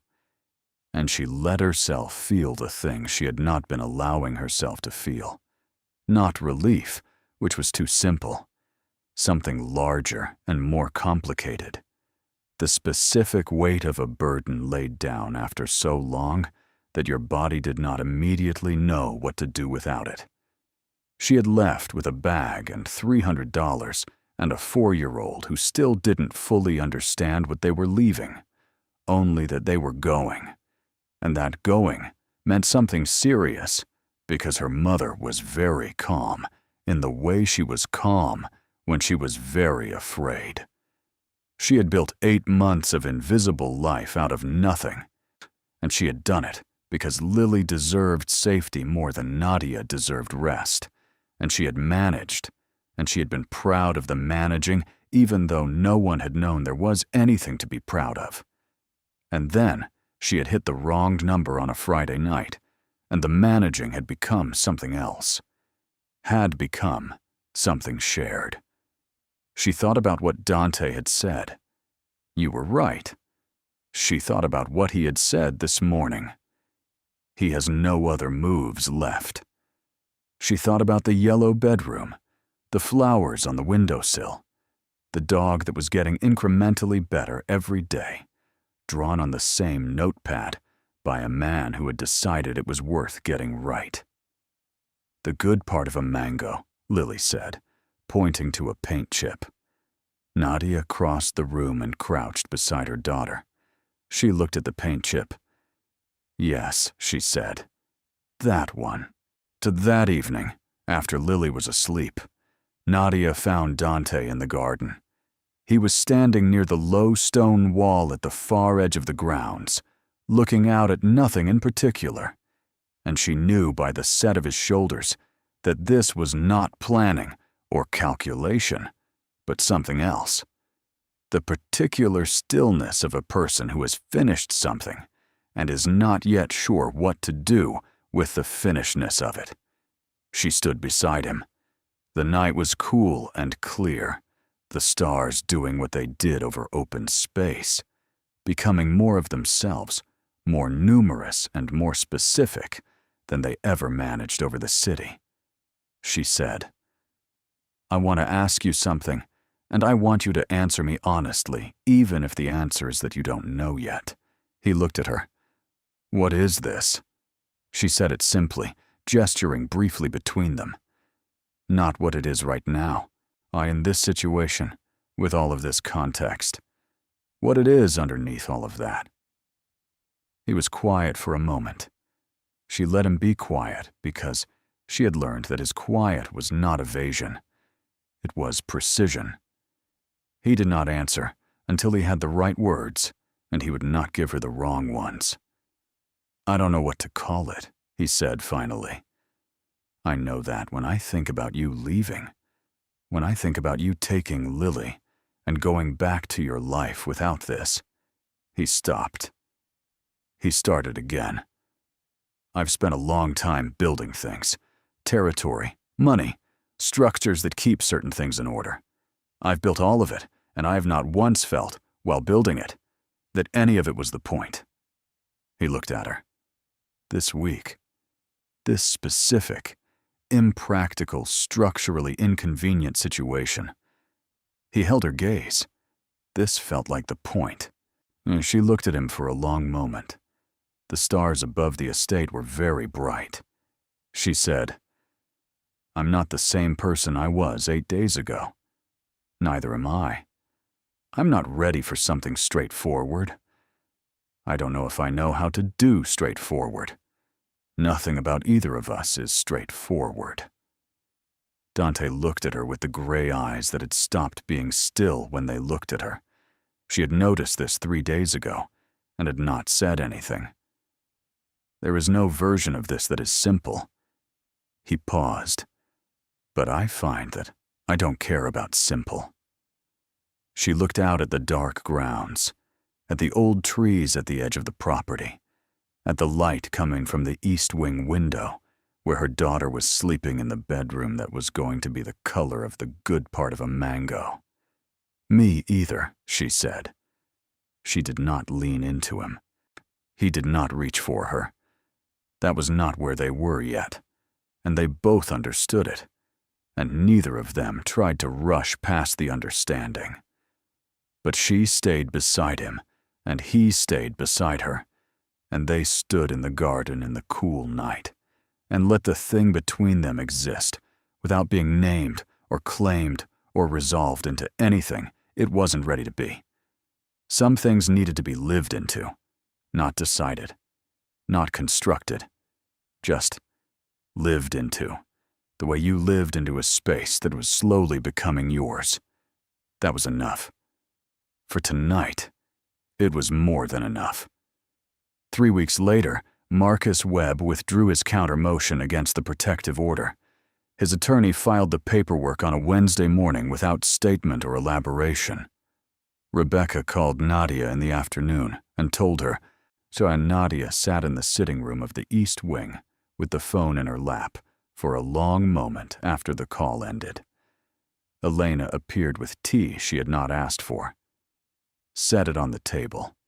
Did not ask if she was all right, which was the correct choice, because Elena was a woman who understood the difference between a person who needed to be asked and a person who needed to be left with what they were feeling long enough to figure out what it was. It was not triumph.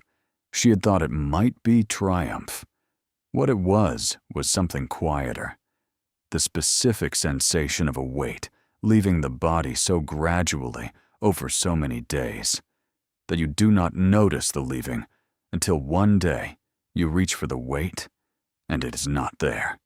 Lily came in from the garden with a fistful of flowers and the information that the dog drawings had gotten better, and she had been overseeing Dante's progress and had upgraded her assessment from pretty good to actually good, which she announced with the gravity of someone conferring a significant honor. Nadia took the flowers. She arranged them in the glass on the windowsill next to the others. She looked at them for a moment. The practical, unsentimental beauty of flowers picked by a 4-year-old, because they were there, and they were bright, and the day called for them. She had been a person who survived. She had been very good at it. Now she was going to have to learn to be a person who lived, which was harder in the ways that mattered, and easier in the ways you didn't expect. And she was going to learn it here, in a house that had become, without her fully deciding it, without a single moment she could point to, home. She thought about the coat closet, the cold metal shelf she had pressed her back against, the 12 coats, and the 3 staff jackets, and the umbrella someone had left behind. She thought about the 38 seconds between sending a message to the wrong number and the reply that had come back like a hand reaching into the dark. She thought about a man who had answered because he could not be someone who didn't answer again, who had arrived because arriving was what the moment required, and he was a man who understood, in the deepest part of himself, that power without use was just noise. She had texted a stranger in a panic on a Friday night. The stranger had burned down the world that was hunting her and built something else in its place. Something that had room in it for yellow bedrooms and garden benches and dogs that were getting, one drawing at a time, actually good. She had not planned for this. She had not planned for any of it. She had planned for survival, and she had gotten something larger, something she was still learning the shape of, something she would spend a long time growing into. But she was here. She was present in her own life in a way she had not been in 4 years, present and unafraid, and standing in the light of a room that was hers. She picked up Lily and held her. Lily allowed this for approximately 10 seconds, which was her current limit. And then she said, "I have to go show him the flowers," and slid back down and went to find Dante with the absolute confidence of a 4-year-old who had decided certain people were hers and intended to exercise that claim fully. Nadia stood in the sitting room and listened to her daughter's footsteps on the stairs, and then heard, for from below, the low sound of Dante's voice answering some question she hadn't heard asked, and then Lily's laugh, bright and total, the laugh of a child who did not yet know how rare that kind of safety was, who was, because of everything that had been done to protect her, being allowed not to know. This was the point, not the power, not the territory, or the money, or the particular fear that moved through rooms when a certain name was spoken. All of that was the mechanism. This was the meaning. She would have to tell someone someday that she had texted the wrong number in a coat closet, and that the wrong number had answered, and that the wrong number had turned out to be the right one. That the most dangerous man she had ever been near was also the safest she had ever been. That safety and danger were not the opposites she had been taught they were. That sometimes safety was built by someone who understood danger completely, who had moved through it for so long that they knew exactly where to stand and what to hold and how to make a wall out of themselves between the people they protected and everything that was trying to reach them. She would tell that story someday to someone who needed to hear it. Someone who was pressing themselves against the back of a coat closet in the dark, counting coats, waiting for something to change. She would tell them, send the message, even to the wrong number, especially to the wrong number, because you don't know yet who is on the other end of it. You don't know what is possible until you reach for the possibility. She would tell them, the thing that looks like the end of your story might be the beginning of a different one. one you could not have planned, one you would not have chosen from the outside, but one that is, when you are standing inside it, with the flowers on the windowsill and your daughter's laugh coming up through the floor, and someone downstairs who chose you, fully, specifically, without reservations about the cost. One that is, in every way that counts, enough. More than enough. Thank you so much for staying until the end. If this story stayed with you, the videos on your screen right now were made for you. I think you'll love them. Subscribe if you haven't already, and I'll see you in the next one.